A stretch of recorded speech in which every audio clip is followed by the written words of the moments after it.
Hello guys, welcome to my mini vlog. So ఇప్పుడు నేను sweet చేస్తున్నాను, కేసరీపాత్ స్వీట్. ఫస్ట్ టైం అయితే నేను చేస్తున్నాను అనమాట. సో ముందుగా డ్రై ఫ్రూట్స్ తీసుకోవాలి. డ్రై ఫ్రూట్స్ని కూడా చాలా సన్నగా అయితే చాప్ చేసుకోవాలి.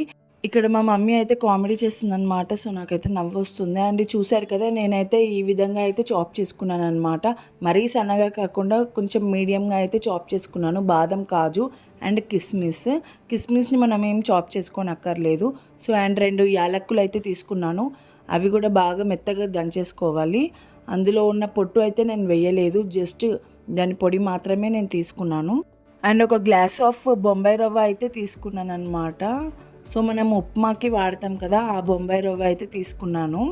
అండ్ చూస్తున్నారు కదా, నేను ఆ గ్లాస్ క్వాంటిటీలో అయితే తీసుకున్నాను. ఇక్కడ నేను డ్రై ఫ్రూట్స్ వేయించుకోవడానికి అయితే నెయ్యి అయితే వేస్తున్నాను. నా దగ్గర ఏది అవైలబుల్లో ఉందో ఆ నెయ్యి అయితే నేను వాడుతున్నాను. సో ఇప్పుడైతే ఆ నెయ్యి కాస్త హీటెక్కిన తర్వాత డ్రై ఫ్రూట్స్ అయితే వేయించుకోవాలన్నమాట. కొంచెం దూరగా అయితే వేయించుకోవాలి.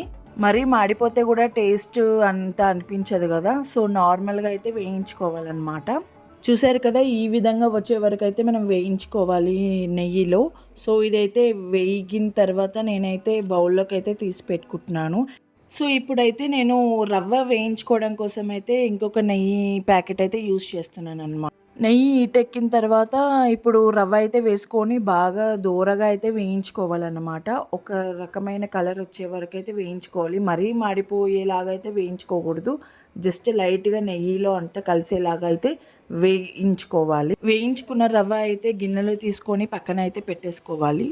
ఇప్పుడు ఒక గిన్నె తీసుకొని అందులోకి సరిపడా వాటర్ అయితే వేసుకోవాలి. నేను 1 గ్లాస్ ఆఫ్ రవ్వ అయితే తీసుకున్నాను.